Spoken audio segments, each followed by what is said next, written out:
Hello and welcome to another Bearded Geek toy review. In today's episode we're looking at this DC Multiverse Batman Knightmare figure from Batman vs Superman, and we're looking at this McFarlane Munitions Pack, which has weapons accessories that you can match up with your DC figures because Warner Brothers don't want them to come with guns. Stay tuned.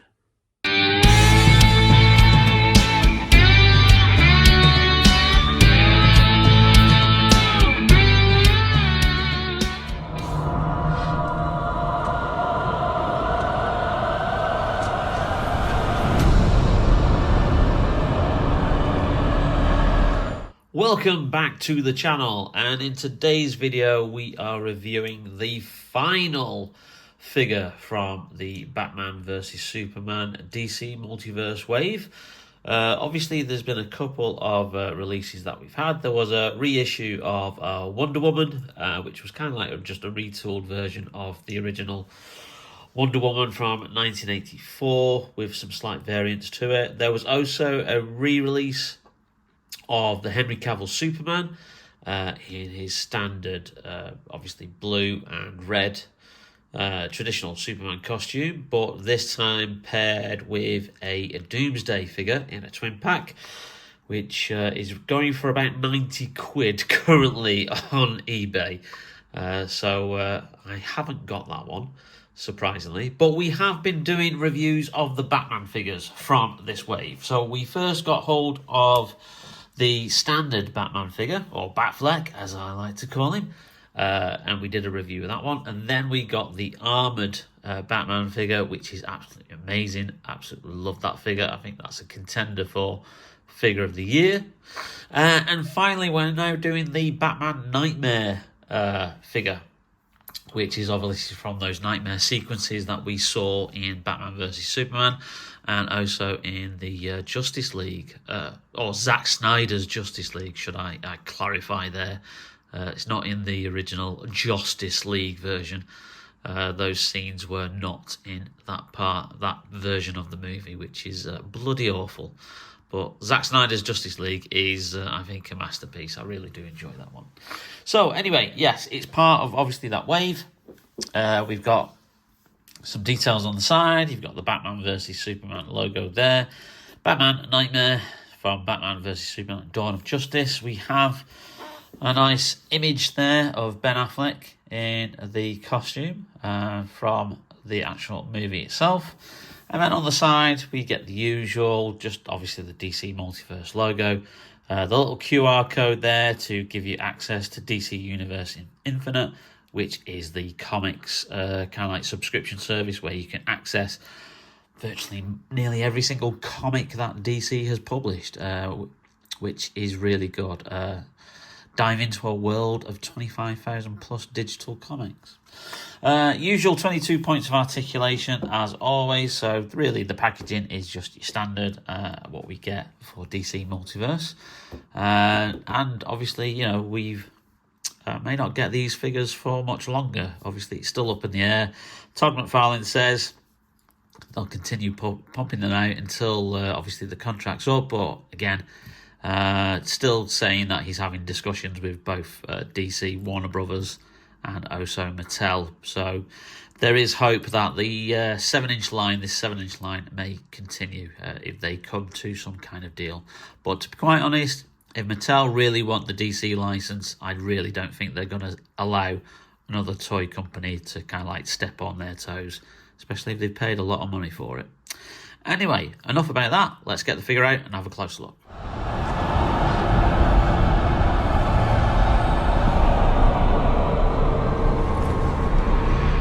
Again, as per the other releases in this wave, we don't get the standard inner packaging that shows like old DC comic book covers, but we get this special kind of artwork there that shows a unique montage of from Batman vs Superman. So obviously you have Batman and Superman battling there amongst like an image of Superman, lots of instances of the logo and the, I don't know, even Metropolis skyline or Gotham City skyline. Doesn't really kind of like elaborate there, but there you go, a nice change from the usual inner packaging. Again, obviously we've got the trading card and we got the usual DC Comics Multiverse stand. Here's the trading card with that image of Ben Affleck in the Nightmare, kind of like Vision Batman costume, and then you get the standard kind of like bio on the back, but a nice little thing that they still include these. Obviously I have them stacked up in a drawer somewhere, but yeah, these little trading cards are a nice little addition.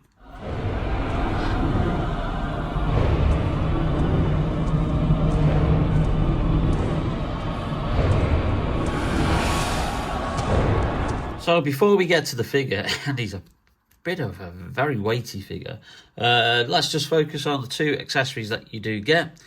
Okay, so you get this kind of like bland, very basic pair of binoculars with no kind of like paintwork or anything done on them, which obviously he is pictured with one point in the, I think, the initial flashback Nightmare sequence, the first one where the Flash tries to contact him, and obviously you see that initial image of what the world would be like if Darkseid converted Superman to his side, and obviously fell.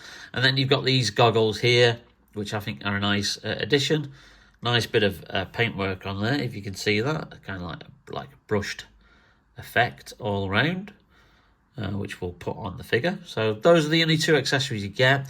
Now, there is a variant of this figure that comes in a 2-pack, obviously with the armoured Batman. And interestingly, that 2-pack features a series of guns, because obviously the Nightmare version of Batman has some weapons. He has a couple of revolvers, he has a rifle, which if you're very, very quick and you can have a look and pause the film, you'll see that there is a Joker playing card on the butt of the rifle, like stuck to it. And obviously we see the origin of that in that Flash like Nightmare sequence at the end of Zack Snyder's Justice League, where Jared Leto's Joker gives Batman the card and says, look, we've got a truce, Bruce, in order to like reset the timeline because of what's happened. So that's the origin of that. So interestingly, DC did insist on McFarlane not providing guns unless they were kind of like the non-weaponized version. So a grapple gun is okay for a Batman figure, but an actual kind of like gun for a baddie like the Joker or Hush, or the kind of like the Flashpoint version of Batman, which was Thomas Wayne from the comics, who had two big chunky revolvers. They insisted that their toys do not come with weapons. Daggers, knives are okay, apparently, which is a bit stupid. But it looks like they're slowly reversing that decision, or even because of perhaps the impending loss of the license, McFarlane are just basically, well, we don't give them monkeys now, let's include some guns. So it's a shame that there's no guns for this single release of Batman. However, I have ordered the McFarlane Munitions Pack, which is how McFarlane got around that, by providing a standard set of guns and weapons for 7-inch figures, and obviously without DC branding, but you know, so you can actually put weapons with your DC figures. Clever little sods. The variant of the armoured Batman comes with the kryptonite spear and has a bit of like green paintwork, as if it's like the reflection down one side of the figure. And the variant on that twin pack for the Nightmare Batman is him with the mask, like the scarf around his chin, so you can't see his face at all, and the goggles permanently on. So as this goes, I think this is the best kind of like likeness we've had of Ben Affleck. His chin, certainly, you can see the unique dimple there.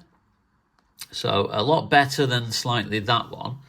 If you were probably, if you had the chance to potentially, like, you know, buy another one of these. You could do a head swap, I think, and put that head also on that head, and obviously make him look a little bit more like Ben Affleck than he does, because the likeness is a little bit lacking in that. So yeah, the figure is it's a combination of a few things. Obviously, the chest is the same because that's part of Batman's uniform costume there. So we've got the same upper section as on the standard Batman version, but the rest is uniquely different. Obviously, you have this trench coat. There's a wonderful kind of like colour scheme to this, which I think is great because obviously it is dirtied in those scenes of the movie. However, it's a little bit too clean up here. I would have preferred a bit of a wash on there,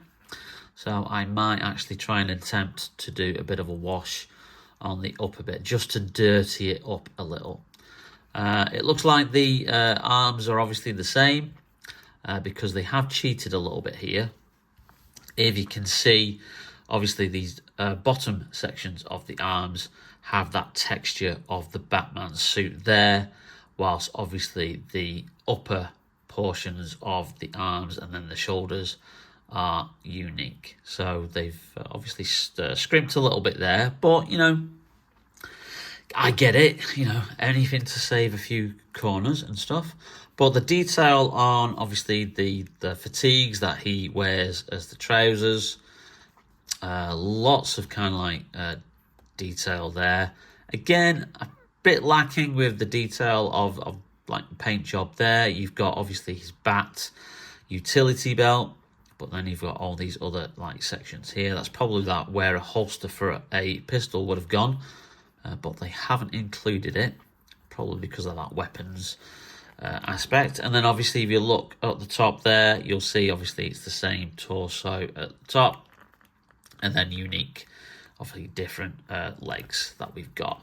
So this is a really, really cool looking figure. I think he's going to be a great addition. So I'm going to obviously wait to pose him with the rifle when he comes, when that munitions pack comes.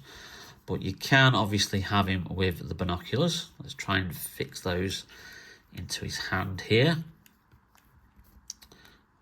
This is going to be that's going to be very tough. That's one thing that McFarlane figures don't do too well. They don't hold accessories the best. That's very, very tough. I don't think that's going to go in. Might need a bit of boiling water, hot water for that. However, let's see him with the goggles on. That's very tough. Now, obviously, that's how he probably appears for most of those sequences. Occasionally, you do see him with the goggles all the way down. Let's try and put those down. They should go. But what I don't want to do is scuff any of the paintwork.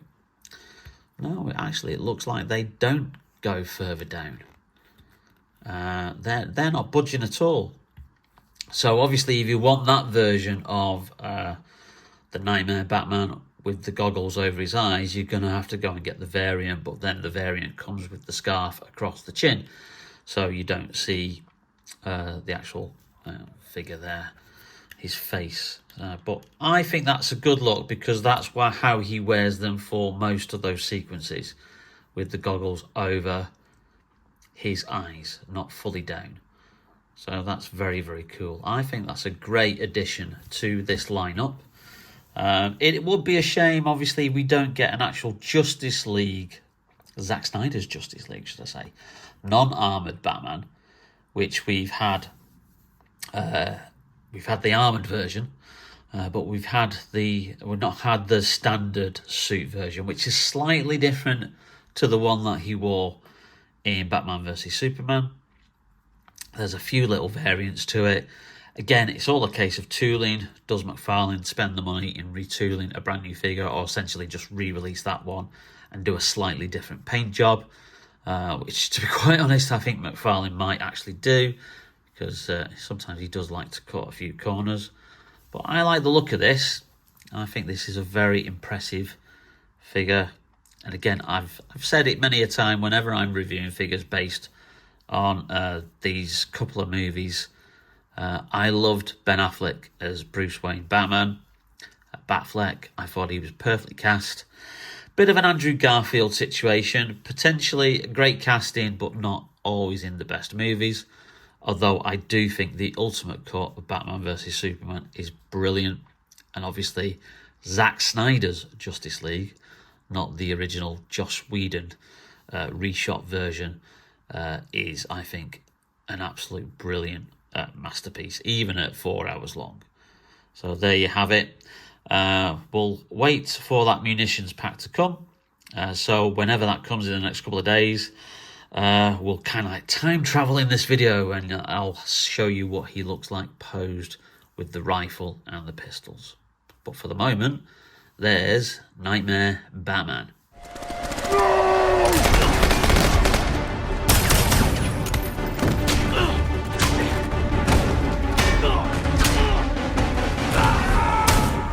And just like that, with the magic of editing and picking up this video, filming a week later, we finally have a McFarlane Munitions Pack, which has arrived from a dodgy Chinese place being sold on AliExpress. So I'm not exactly sure that this is 100% kosher, but for the £6 that it cost me, obviously it's damn sight cheaper than the 18 quid that McFarlane Toys charges for the official stuff. But obviously this is what McFarlane had to do to provide kind of like guns for 7-inch figures, because DC and Warner's insisted that their DC Multiverse figures should stop coming with weapons. Now, something that's has actually seems to have turned around, or whether it's just because Todd McFarlane is losing the contract and he doesn't give a monkeys anymore. So there's specific guns in here that obviously that we will look at. Particularly this one here, I think, is the one that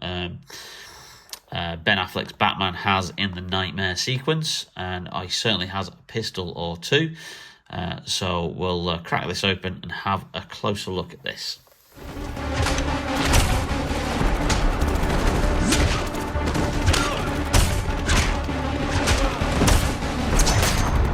There's certainly a wide choice of guns. There's particular something that I'm very interested in, which is this rocket launcher here, which obviously the Heath Ledger Joker has in The Dark Knight. So I'm going to actually get him posed with that. I think that's going to be a very, very cool accessory to have him posed with. So I'll show you that at the end of the video. Because I think this is a really good idea. I think more toy companies should kind of like do this as well. The first thing that popped out and fell down were these obviously standard revolvers that came down. Obviously we've got this particular, we've got a shotgun, we've got an old style Tommy machine gun, which obviously is very kind of like old school. You've got like handheld machine guns.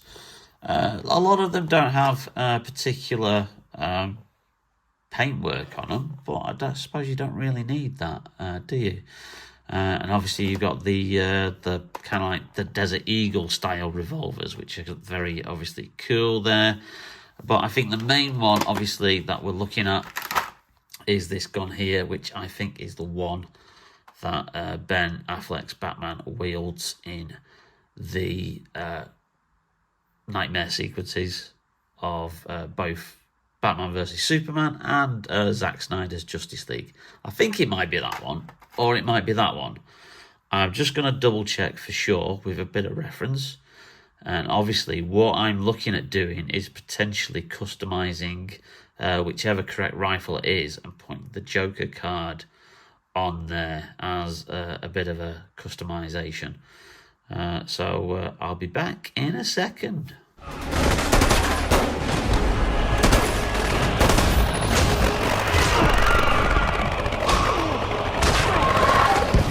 And there you have it, just a quick example of just how good a couple of actual weapon accessories that weren't included originally can just finish off these figures.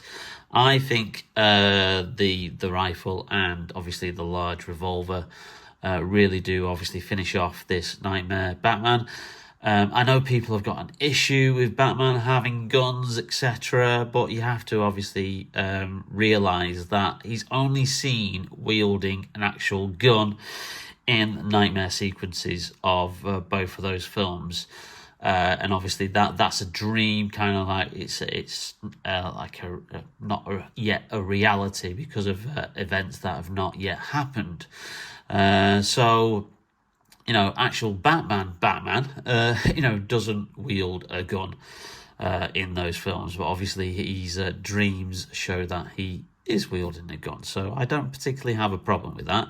And obviously we've got the rocket launcher here with Heath Ledger's Joker. That just absolutely looks fantastic. The sequence obviously where they're in the truck, and obviously he destroys the Batmobile, and then it becomes the Batpod, and obviously you've got that excellent scene, action scene in The Dark Knight. So I think that really finishes off the Joker there. I could have had him with a particular this little machine gun, which I know he also uses in that film, but I think he looks better with the rocket launcher there. And just out of interest, obviously because there's loads of different other accessories in here, one thing that just caught my eye here is this particular pistol. Now, if you're a fan of the 1989 version of Batman by Tim Burton, you'll notice that this is a particular revolver that is wielded by a certain villain, mainly Jack Nicholson's Joker. So did McFarlane have a Jack Nicholson Joker figure planned at one point? And how was it vetoed by Jack Nicholson, and they couldn't get the likeness rights? Because why else would you then sculpt a pistol like this? Because this is the famous one that he uses to bring down the Batwing. So that's interesting. Obviously, we've not seen an announcement of that particular figure. This munitions pack has been out for about 2 years now.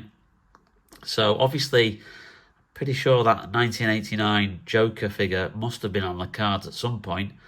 And then for some various reason, obviously, we never got it. So anyway, interesting.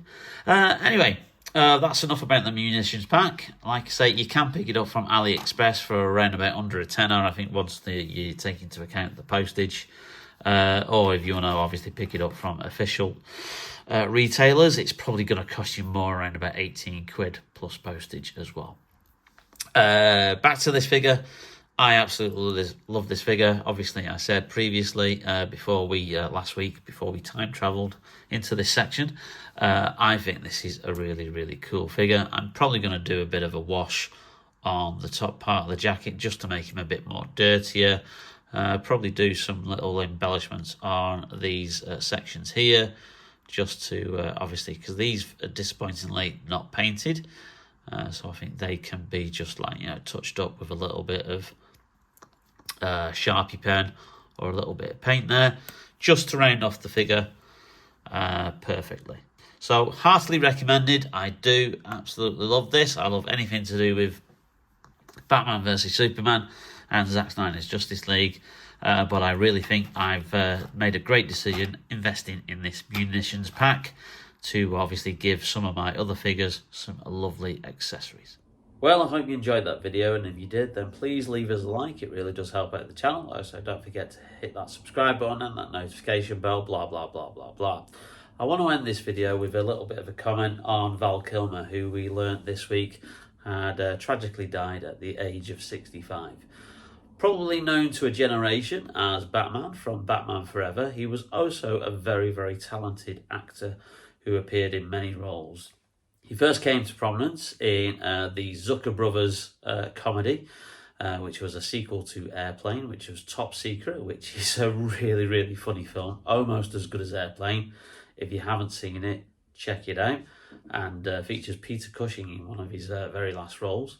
And then he came to prominence as the Iceman in Top Gun, which obviously led him to superstardom, as well as then leading man parts, starring as Jim Morrison in the biopic of The Doors by Oliver Stone. And then also that led him to being cast as Batman once Michael Keaton stepped down for the role. And lots of other then roles successfully: Tombstone, The Ghost in the Darkness, and many others. He did get a reputation unfairly of being a bit of a difficult actor, and one that he subsequently reflected on in his documentary I Am Val, which if you haven't seen, please check out, because it's a very poignant and heartwarming documentary as he reflects on his life after he'd successfully battled throat cancer, which obviously left him with quite a damaged voice, which obviously affected his career in later years. He made a comeback, obviously, in 2005, along with another notable actor who'd had a rough period and was known to be a little bit difficult, and that's Robert Downey Jr. in Shane Black's Kiss Kiss Bang Bang, another great film that I recommend that you see. And also, I think he's absolutely excellent and holds his own against Robert De Niro and Al Pacino in the Michael Mann crime thriller Heat, which was quite an inspiration to another superhero Batman-related flick, The Dark Knight by Christopher Nolan. His last role was as a cameo as Iceman, who had now been promoted to Admiral in the 2022 belated sequel, Top Gun Maverick. And it's really quite a poignant scenes that he's in, obviously because he's had obviously the throat cancer and it has obviously had that effect on him, but he really does obviously show just what a great actor he was, working alongside his friend Tom Cruise for the last time. So all in all, he will be missed, but he does leave a great legacy of work. So rest in peace, Val Kilmer.